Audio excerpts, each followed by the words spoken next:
Assalamualaikum warahmatullahi wabarakatuh. Halo anak-anak semua. Pada kesempatan kali ini kita akan belajar mengenai pertumbuhan ekonomi. Langsung saja mengenai pengertian dari pertumbuhan ekonomi. Pertumbuhan ekonomi itu adalah perkembangan kegiatan dalam perekonomian yang menyebabkan barang dan jasa yang diproduksi dalam masyarakat bertambah atau meningkat dalam jangka panjang. Atau dengan kata lain, pertumbuhan ekonomi itu adalah proses kenaikan GNP atau GDP atau kenaikan pendapatan nasional dengan tidak disertai adanya perubahan yang lain. Ya, jadi dapat dikatakan simpelnya pertumbuhan ekonomi itu adalah kenaikan dari pendapatan nasional dari waktu ke waktu. Itu adalah pengertian dari pertumbuhan ekonomi. Selanjutnya, ada beberapa faktor yang menentukan pertumbuhan ekonomi. Yang pertama adalah tanah atau kekayaan alam. Jadi alam atau kekayaan alam itu dia berpengaruh terhadap pertumbuhan ekonomi.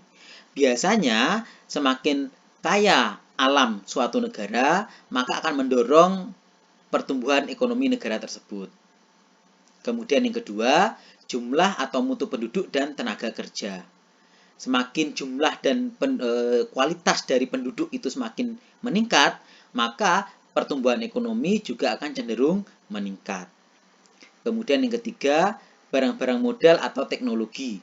Di sini semakin besar modal suatu negara atau semakin maju teknologi suatu negara, maka juga akan mendorong adanya pertumbuhan ekonomi.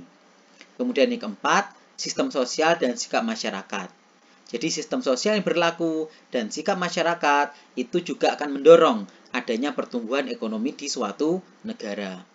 Kemudian yang terakhir adalah luas pasar sebagai sumber pertumbuhan. Jadi di sini maksudnya adalah pasar suatu negara atau konsumsi suatu negara itu juga mendorong pertumbuhan ekonomi.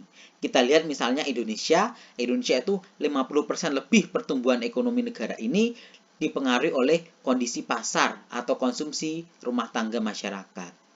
Ini adalah faktor-faktor yang mempengaruhi pertumbuhan ekonomi. Selanjutnya, kita akan mencoba menghitung pertumbuhan ekonomi suatu negara. Ada rumus di sini yaitu untuk menghitung pertumbuhan ekonomi. Yaitu pertumbuhan ekonomi periode tertentu atau periode T itu adalah PDB tahun T dikurangi PDB tahun T dikurangi 1 atau PDB tahun sebelumnya per PDB tahun sebelumnya. Jadi PDB tahun misalnya tahun 2020 ya, 2020 dan 2019 misalnya. PDB 2020 dikurangi PDB 2019 per PDB 2019 dikali 100%. Atau pertumbuhan ekonomi tahun T itu adalah delta GNP ya per GNP tahun 0 atau tahun sebelumnya dikali 100%. Kemudian di sini yang perlu diketahui adalah satuan dari pertumbuhan ekonomi ini nanti adalah persen. Jadi untuk menghitung rumus ini nanti persen ini kita pisahkan terlebih dahulu. Jadi hanya dikalikan 100 saja, nanti kemudian persennya akan kita masukkan ke dalam rumus akhir, bukan rumus ya, satuan akhir hasilnya. Keterangannya dapat dilihat PDB itu PDB tahun T ya, tahun T ya, tadi sudah jelas. Kemudian PDB T-1 itulah PDB tahun sebelumnya, sebelum tahun T ini. Kemudian delta GNP itu adalah perubahan yang diperoleh dari GNP tahun ini dikurangi GNP tahun lalu. Kemudian GNP T0 itu adalah GNP sebelum berubah atau GNP tahun lalu. Sebagai contoh, kita lihat soal berikut ya. Diketahui GNP negara A sebagai berikut. GNP tahun 2019 adalah 54.000 miliar. GNP tahun 2020 adalah 57 miliar. Selanjutnya, GNP tahun 2021 adalah 59.000 miliar. Berapa besar pertumbuhan ekonomi negara A pada tahun 2021 ya? Yang ditanyakan adalah 2021 ini. Maka kita hitung pertumbuhan ekonomi tahun 2021 adalah delta GNP per GNP T0 dikali 100%. Sama dengan GNP tahun 2021 dikurangi GNP tahun 2020 per GNP tahun 2020 dikali 100%. Menghasilkan GNP 2021 tadi kan 59.000, kita taruh di sini. Kemudian dikurangi GNP tahun 2020 57.000, kita tulis di sini, per 57.000 juga dikali 100%. Menghasilkan, ini kan dikurangi ya, 59.000 dikurangi 57.000 menghasilkan 2.000 per 57.000 dikali 100%. Menghasilkan 3,50877%, ya, persennya turun saja langsung, menghasilkan nanti adalah 3,5%. Jadi, pertumbuhan ekonomi 2021 adalah 3,5%. Ini adalah cara menghitung pertumbuhan ekonomi. Selanjutnya, sebagai soal, anak-anak akan diminta untuk menghitung dari pertumbuhan ekonomi. Misal di sini, diketahui GNP negara X sebagai berikut. GNP tahun 2019 adalah 44 miliar. GNP tahun 2020 adalah 46.000 miliar. GNP tahun 2021 adalah 49.000 miliar. Dan ada juga negara Y, yaitu datanya adalah GNP tahun 2019 adalah 18.000 miliar, GNP tahun 2020 adalah 22.000 miliar, GNP tahun 2021 adalah 29.000 miliar. Anak-anak diminta untuk menghitung dan membandingkan mana yang lebih besar, pertumbuhan ekonomi negara X dan negara Y pada tahun 2020 dan 2021. Ya, jadi di sini soalnya lebih kompleks, yang dihitung nanti dua pertumbuhan ekonominya, yaitu pada tahun 2020 dan 2021. Ini nanti silahkan dikerjakan sebagai latihan. Selanjutnya, kita akan belajar mengenai teori-teori pertumbuhan ekonomi. Ada beberapa teori mengenai pertumbuhan ekonomi. Yang pertama adalah menurut aliran merkantilisme. Menurut aliran merkantilisme, pertumbuhan ekonomi suatu negara itu ditentukan oleh peningkatan perdagangan internasional dan penambahan hasil industri, ya. Ini salah. Penambahan hasil industri serta surplus dalam neraca perdagangan suatu negara. Jadi di sini pertumbuhan ekonomi itu ditentukan oleh peningkatan perdagangan internasional, ya. Jadi ekspor impor yang menentukan. Kemudian juga termasuk penambahan hasil industri dan surplus dari adanya perdagangan, dari adanya neraca perdagangan suatu negara. Itu yang mendorong dari adanya pertumbuhan ekonomi dalam suatu negara. Selanjutnya, selain teori merkantilisme, yang kedua adalah teori menurut aliran klasik, ya. Jadi aliran klasik yaitu yang pertama adalah tokohnya Adam Smith. Adam Smith mengemukakan teori pertumbuhan ekonomi dalam bukunya yang berjudul The Wealth of Nations pada tahun 1776.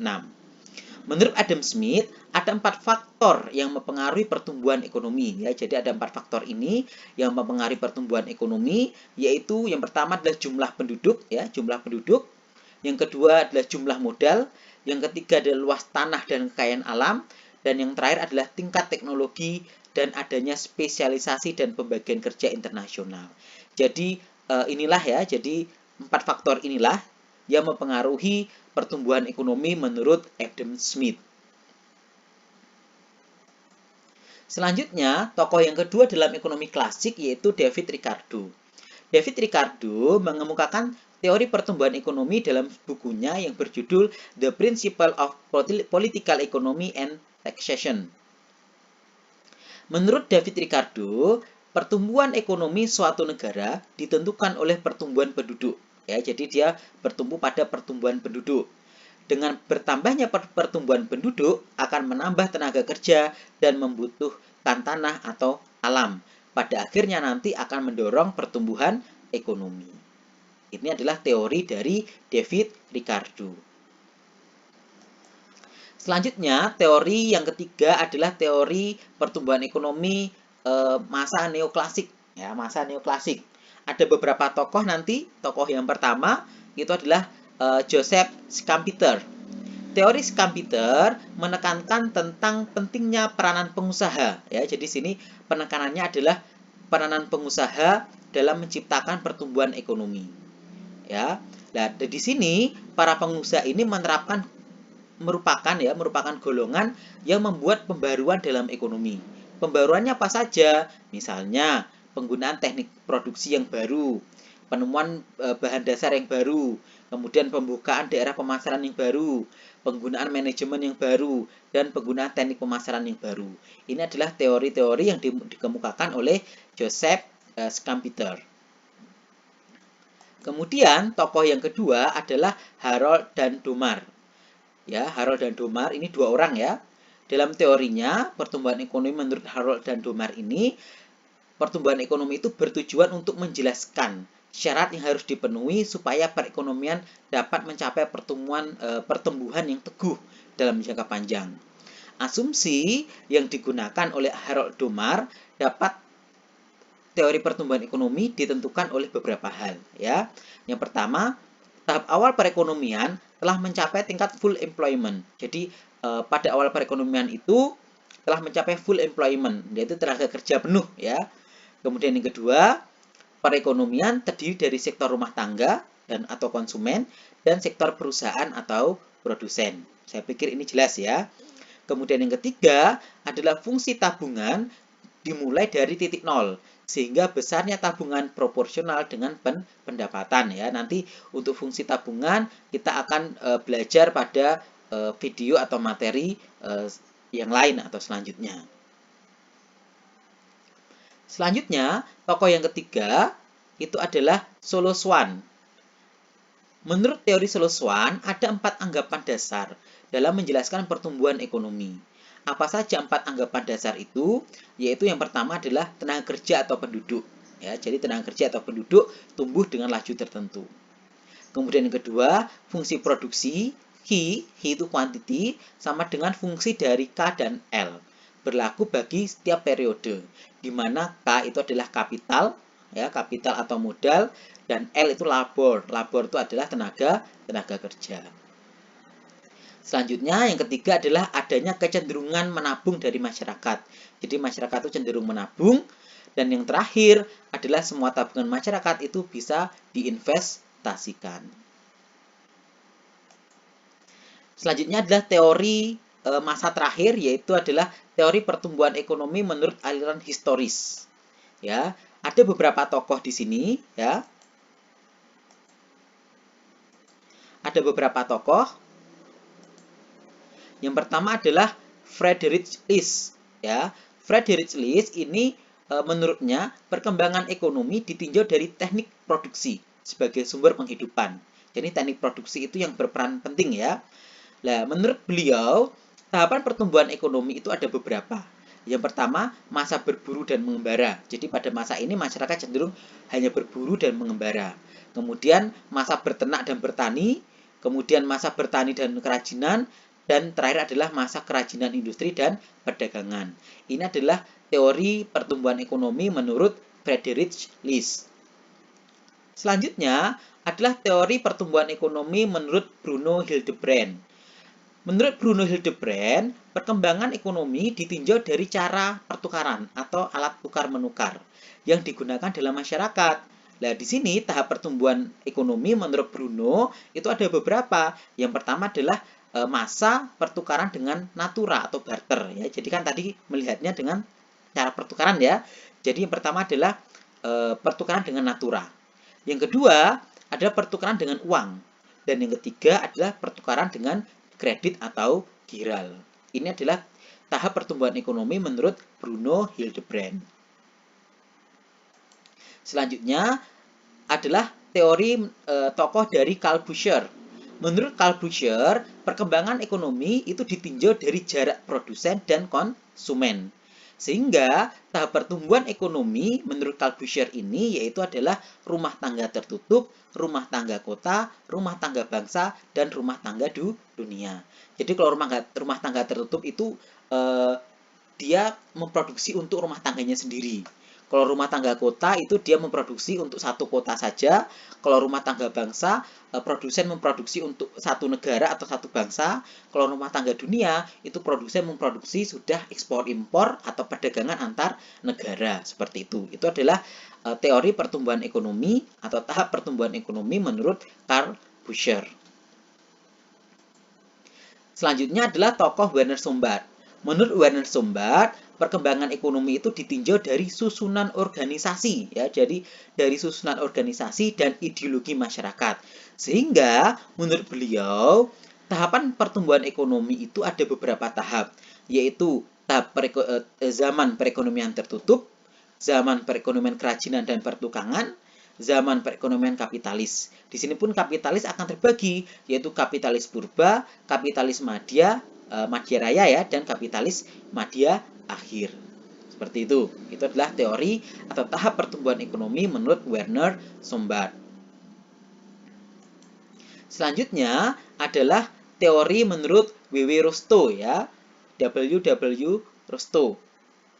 Menurut W.W. Rostow, dalam bukunya yang berjudul The Stage of Economic Growth, membagi pertumbuhan ekonomi menjadi 5 tahap atas dasar kemajuan tingkat teknologinya. Kelima tahap itu adalah yaitu masyarakat tradisional, masyarakat lepas landas, masyarakat ini prasyarat ya, prasyarat lepas landas, masyarakat lepas landas, gerakan ke arah kedewasaan, dan tahap konsumsi lebih tinggi. Jadi 5 tahapan inilah itu teori atau tahapan pertumbuhan ekonomi menurut W.W. Rostow. Demikian penjelasan singkat dari saya. Terima kasih atas perhatian anak-anak semua. Ketemu lagi dalam pembelajaran atau pertemuan atau video selanjutnya. Jika ada salah kata, saya mohon maaf. Sekian. Wassalamualaikum warahmatullahi wabarakatuh.